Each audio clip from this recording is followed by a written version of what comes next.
Hello, I hope you're keeping safe and well. Thank you for joining me for another thought for the day. Today is Friday the 18th of February. Now, I want to begin another thought with yet another story. I don't know why I'm telling so much stories recently. Maybe it's a sign of something. If it is a sign of something, I hope it's a good sign. Anyway, those of you who know me will perhaps know that I take my turn with the Falkirk Street Pastors. We have a team out on the streets of Falkirk during what is called the night economy, from about 10 in the evening through to about 3 or 4 in the morning. We don't go out every week. Well, the street pastors go out every week. I don't go out every week. We just take our turns, and it just means you have to go out about once a month. Well, I was out last weekend and I met a chap that I had met before. Now, there's nothing unusual about that. We do meet our regulars, as we call them, on regular occasions. But this chap was different. This is somebody I hadn't seen for a number of years. It must be 3 or 4 years now. Now, the last time that we saw him, 3 or 4 years ago, we had a good chat with him. He was actually a pastor in the travelling community. He was pastoring a church of travelling people. And we had a wonderful chat, and he was doing a tremendous job, especially amongst the young people. And normally when we chat to somebody, we offer to pray with them. And we offered to pray with this chap. And he said no, that he wanted to pray with us and for us. And I've often told people that we stood in the rain.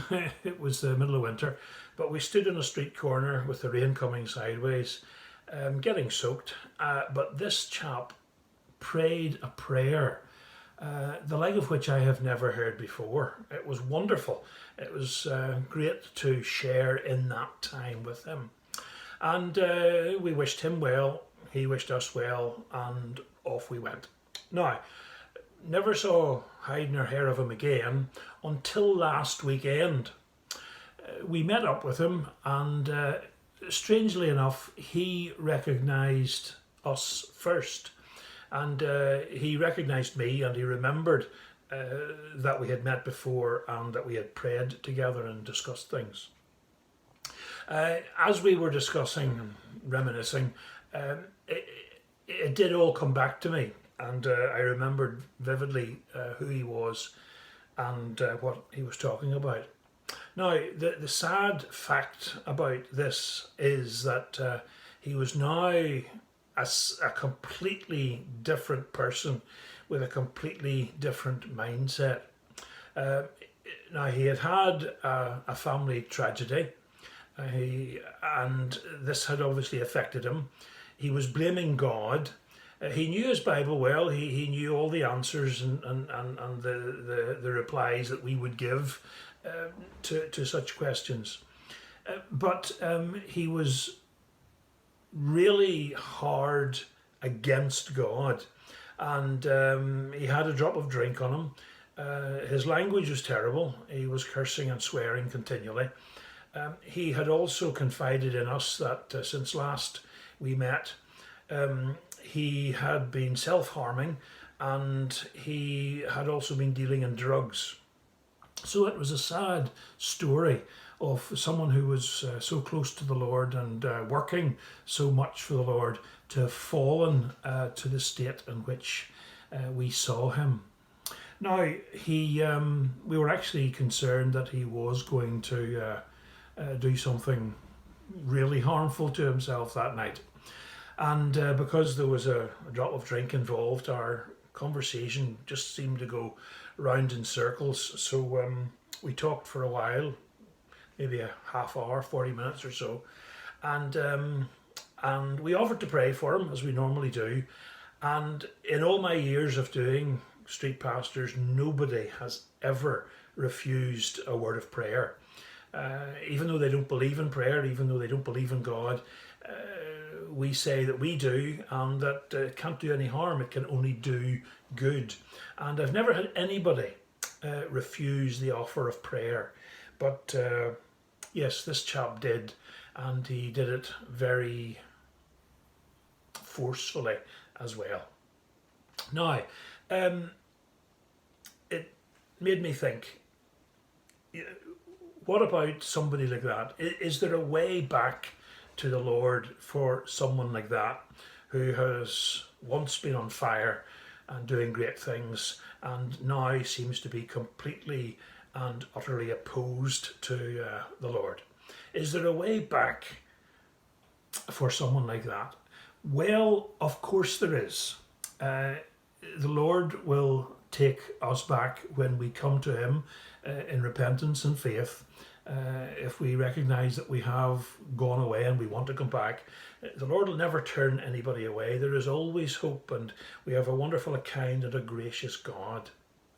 But, and this is just me speaking personally, although there is a way back to God, although his sins, whatever he's been up to in the last number of years, although those sins can be forgiven and he can be restored, I personally don't think he can return to a position of responsibility like he had before.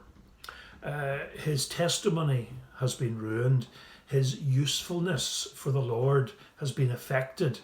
And that will be remembered. It will be remembered by people as they look to him and listen to him. So in one way, yes, he can come back to the Lord. He can be restored. He can be assured of his place in heaven. But as for his usefulness for the Lord, I think that has been permanently damaged. Now, you may disagree with me. We can all sin. We can all have our sin forgiven.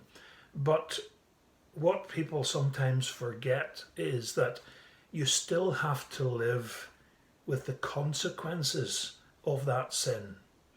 And I believe in this chap's case, it's so sad.